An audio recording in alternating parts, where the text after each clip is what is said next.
இப்ப இந்த ஷோவை தமிழா இந்த ஷோவை நான் ஹோஸ்ட் பண்றதுக்கும் நீங்க ஹோஸ்ட் பண்றதுக்கு வித்தியாசம் இருக்குல்ல சார்? நீங்க ஹோஸ்ட் பண்ணா ரொம்ப சிறப்பா பண்ணுவீங்க. இப்ப நான் ஹோஸ்ட் பண்ணா எனக்கு இதுல அனுபவம் இல்ல. அப்படிதான் இப்ப நீங்க தான் இந்த மாமியார் குடும்பத்தை சிறப்பா பண்ணுவாங்க. ஏன்னா அவங்களுக்கு அனுபவம் இருக்கு. இப்ப பாச போராட்டம் தான் எங்களுக்குள்ள மிகப்பெரிய போராட்டமே. 20 வருஷமா நாங்க பிள்ளைய வளர்த்துட்டோம். அதான உண்மை. நீங்க இடையில நீங்க முழுசா பங்கு போட்டு எடுத்துட்டு போயிருவீங்களோ அப்படிங்கிற ஒரு ஆதங்கத்துலதான் இவங்க எல்லாம் குடும்பத்தை அப்படியே பயந்து பசங்களை தாம்பக்க இழுக்கிறாங்க. அது தப்பா? தப்புதானே. இது எல்லாமே ரொம்ப நியாயமான விஷயம் தான். நான் மாமியாரை பார்த்து கேக்குறேன், மருமகளை பார்த்தும் கேக்குறேன். இப்ப ஒரு மாமியார் அவங்க எப்ப மாமியார் ஆகுறாங்க? ஒரு மருமக அந்த வீட்டுக்குள்ள மருமகன்னு அவங்க பையனை கல்யாணம் பண்ணிட்டு உள்ள வந்ததுக்கு அப்புறம் தான் நீங்க மாமியார். அப்ப மருமகளா எங்களோட எக்ஸ்பீரியன்ஸும் மாமியாரா உங்களோட எக்ஸ்பீரியன்ஸும் ஒண்ணுதான்.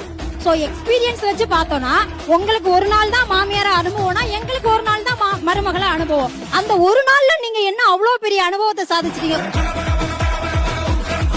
ஒரு குடும்பத்தை மாமியார் உருவாக்கி இருக்காங்கன்னா மருமகளா இருந்து அந்த குடும்பத்தை உருவாக்கி தான் நீங்க இன்னொரு மருமகளை கொண்டு வந்து மாமியாரா மாறுறீங்க.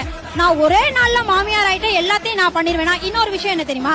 நீங்க தலையிடல்கள் பத்தி பேசுனீங்கல்ல, யாரு குறுக்கிடுறாங்க அப்படின்னு பேசுனீங்கல்ல. இப்ப என் குடும்பத்தையே எடுத்துக்கோங்க. இப்ப நான் இருக்கேன், என் புருஷன் இருக்காரு, என் மாமியார் இருக்காங்க, அவங்களோட புருஷன் இருக்காங்க. குடும்பத்துல ஒரு முடிவை எடுக்கும் போது என் புருஷனும் உன் பேச்சே கேட்கணும், உன் புருஷனும் உன் பேச்சே தான் கேட்கணும். மருமக எங்க பேச்ச யாரு கேட்பா? ஒண்ணு உன் புருஷன் கேட்கணும், இல்லன்னா என் புருஷன் கேட்கணும். 2 பேருமே உங்க பேச்சே கேட்கணும்னா அந்த இடத்துல தண்ணி கேன் போட வந்தவங்களா நாங்க?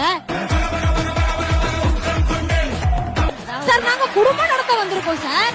அதே அனுபவம் தான். அவங்களும் மருமகளா இருக்கும் போது அவங்க புருஷன் பேச்ச கேட்கல. நீங்க வருங்கால மாமியார் பேசிட்டு இருக்கீங்களா இல்ல உங்க மாமியார் பேசிட்டீங்களா? வீட்டுல பேச முடியாதெல்லாம் இங்க பேசுற மாதிரி. மாமியார்ல எது சார் நல்லவங்க கெட்டவங்க? மாமியார்னாலே கெட்டவங்களா தான் சார் எங்க கண்ணுக்கு தெரியுறாங்க. சார் இன்னொரு முக்கியமான விஷயம், அவங்க இவ்வளவு நேரம் பேசினாங்களா, நான் இன்னொரு விஷயம் சொல்லிடுறேன். இன்னைக்கு நாங்க வேலை பார்க்க மாட்டேங்கிறோம் மருமக எல்லாரையும் பார்த்து மாமியார் குறை சொன்னாங்க. நாங்க வேலை பார்க்காததாவே இருக்கட்டும், எங்களை முதல்ல வேலையை நிம்மதியா பார்க்க விடுறீங்களா? ஒண்ணும் இல்ல, அவங்க வீட்டுக்குள்ள மருமகளா நாங்க வந்ததோட எங்களை இன்னும் கெஸ்ட் பெர்ஃபார்மர் மாதிரியே தான் வச்சிருக்காங்க. எங்களுக்கு அந்த வீட்டுல உரிமை இருக்கிற மாதிரி பண்றதே கிடையாது. ஒண்ணும் இல்ல, எங்க வீட்டுல எடுத்த பொருளை நாங்க எடுத்த இடத்துலதான் வைப்போம். நீ என்ன மியூசியமா நடத்திட்டு இருக்க? எங்க வீட்டுல நாங்க சைலண்டா தான் பேசுவோம். நீ என்ன லைப்ரரியா நடத்திட்டு இருக்க? எங்க வீட்டுல நாங்க இந்த மெனுவை தான் சமைப்போம். அது என்ன ஹோட்டலா? வீடு சார், வீடு.